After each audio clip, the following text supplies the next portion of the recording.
Hola, ¿qué tal están? Bienvenidos. Mi nombre es José Manuel López García. Tutorial de la hermenéutica. El término hermenéutica significa interpretación. De hecho, la hermenéutica fue primitivamente una técnica de interpretación de textos literarios, religiosos y jurídicos. Podemos decir que adquirió una especial importancia con la controversia o con las controversias que siguen a la Reforma protestante, pero solo adquiere el carácter de disciplina filosófica en el romanticismo, sobre todo a partir de Eislemacher, que murió en 1834. Con Eislemacher se convierte en una teoría de la comprensión de los textos fundamentalmente, entendiendo, por supuesto, por comprensión una recreación o repetición del proceso de creación artística del texto o de la obra de arte. El intérprete, por tanto, ha de identificarse con el autor y congeniar con él. Eislemacher, en consecuencia, da una versión subjetivista y psicologista o psicologizante de lo que es la hermenéutica. De estos planteamientos parte Dilthey, este filósofo, para quien la hermenéutica, filósofo e historiador, para quien la hermenéutica se transforma en el método de las ciencias del espíritu, de las ciencias sociales o humanas, podríamos decir también. Y la comprensión adquiere, en la última etapa de su pensamiento, un carácter objetivo.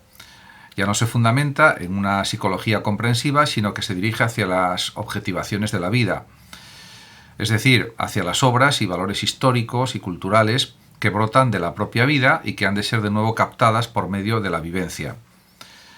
Con Heidegger, en cambio, la hermenéutica adquiere mayor hondura filosófica, la comprensión es ahora una estructura fundamental del ser humano, y también, por supuesto, aparece el existencial, que es el Dasein, y ya no es una toma particular de conocimiento, sino aquello que hace posible cualquier forma de conocimiento. Es una apertura radical del Dasein, podríamos decir, hacia el mundo, y hace que el mundo se abra a su vez y se convierta en su proyecto y su campo de posibilidad de los seres humanos.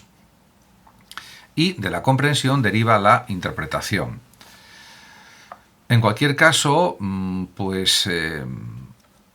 acabe destacar también otra gran figura de la hermenéutica ya más reciente o relativamente reciente, que es Hans-Georg Gadamer.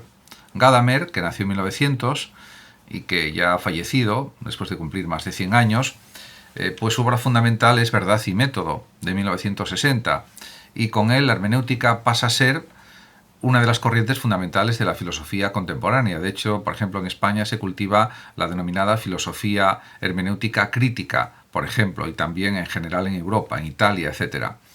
Gadamer se inspira en Dilthey y sobre todo en Heidegger, de quien fue discípulo. Además, recogió algunos temas de la fenomenología de Husserl.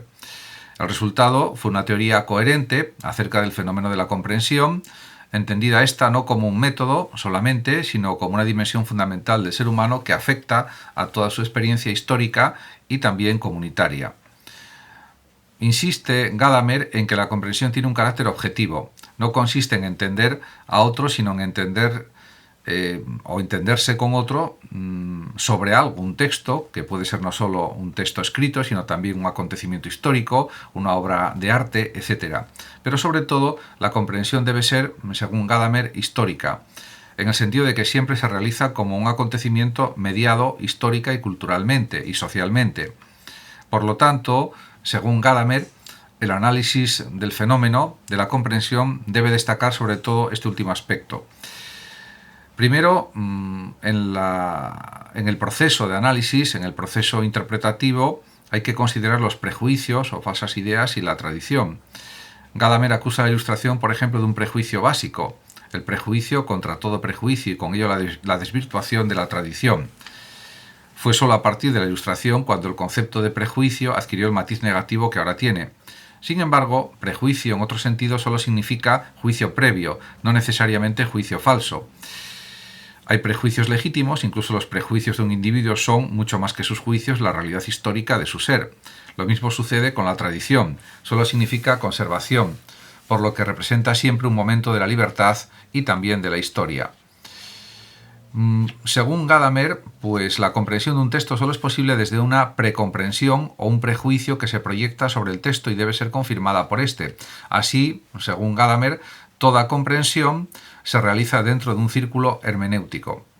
Así pues, el texto se interpreta desde el prejuicio y este puede ser modificado por lo que da el texto, lo cual conducirá a una nueva comprensión del texto o recomprensión del texto, etc. Tal es el movimiento circular y sin fin de la comprensión, que también es una comprensión histórica. A lo largo de las distintas etapas históricas hay distintos modos de comprender o formas de comprensión que van variando en mayor o menor medida. Por otra parte, también señala Gadamer acertadamente que el intérprete no es un yo abstracto, forma parte de una comunidad histórica y cultural y de una tradición, y de ella ha recibido también sus prejuicios. Con ello se establece una forma de circularidad y la tradición determina nuestros prejuicios y nosotros, al asumir la tradición, la modificamos. En segundo lugar, hay que considerar en el proceso hermenéutico lo que puede denominarse la distancia histórica del texto, que no es un obstáculo, sino una ventaja. No se trata de desplazarse a otra época, pretensión del historicismo. El texto pertenece a la tradición y la distancia histórica permite conocer su historia de hecho, su historia efectual, se podría decir también, es decir, los efectos producidos por el texto en la historia posterior.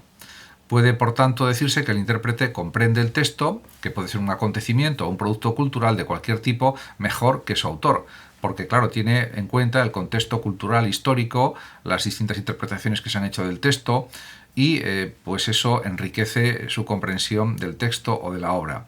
Comprender, por tanto, según Gadamer, no supone trasladarse a la época del autor del texto, del acontecimiento, más bien supone, sobre todo, aunque en parte también lo puede suponer, una fusión de horizontes, un horizonte más amplio que los abarque a ambos.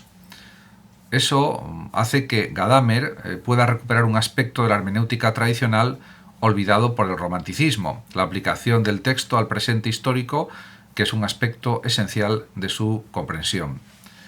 En tercer lugar, cabe hablar también de otros aspectos de la comprensión. Hay que tener en cuenta la estructura de la experiencia, también la estructura del diálogo y, sobre todo, tener en consideración que el proceso de comprensión es siempre lingüístico. El lenguaje es el medio universal en el que se realiza la comprensión mutua. Esto también es muy importante tenerlo presente.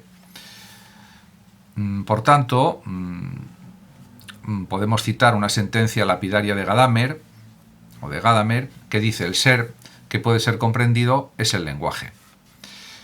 Hay otro filósofo importante también en la hermenéutica, que es Ricoeur. La primera obra importante de Pablo Ricoeur, que nació en 1913, es un estudio fenomenológico sobre la voluntad y lo involuntario, de 1950, y que incluye también un estudio de fenomenología de la religión acerca de la simbólica del mal, símbolos de la mancha, del pecado, de la culpabilidad y los mitos. Tiene otras obras también Ricoeur, como en Sobre la interpretación, ensayo sobre Freud, de 1965, El conflicto de las interpretaciones, de 1969, en la que Ricoeur pretende construir una filosofía reflexiva como filosofía hermenéutica. Pero una de las principales dificultades para constituir una filosofía hermenéutica radica precisamente en que, según Ricoeur, no existe una única hermenéutica, es decir, una única forma de interpretación de los símbolos del lenguaje. Para Freud, por ejemplo, los símbolos son un disfraz de deseos reprimidos. En cambio, para la fenomenología de la religión, por ejemplo, para Mircea Eliade, entre otros, son revelación de lo sagrado. Se puede hablar así de un conflicto o de múltiples interpretaciones entre concepciones contrapuestas. Primero podríamos hablar de la interpretación como ejercicio de la sospecha. Interpretar es desenmascarar las ilusiones y mentiras de la conciencia, la cual es concebida, por tanto, como una conciencia falsa, ya que crea falsos valores, como diría Nietzsche, ideologías engañosas, como diría Marx, o disfraza las pulsiones inconscientes, como diría Freud. Y segundo, la interpretación como instauración del sentido. Interpretar es recoger, es recolectar el sentido de los símbolos, puesto que hay una verdad del símbolo.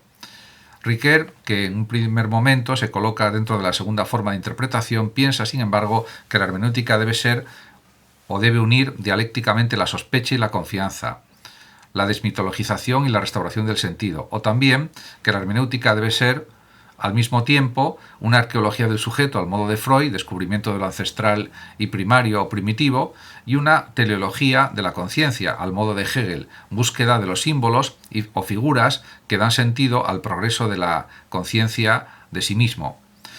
Actualmente, pues existe la hermenéutica crítica, que ha sido desarrollada por bastantes filósofos españoles, italianos y en general europeos, y que está ciertamente en auge. Muchas gracias a todos por su atención, saludos como siempre a los oyentes de Radio Sofando de México, y por último decir que los que lo deseen pueden compartir este vídeo en sus redes sociales, darle like o suscribirse a mi canal de YouTube. Hasta siempre.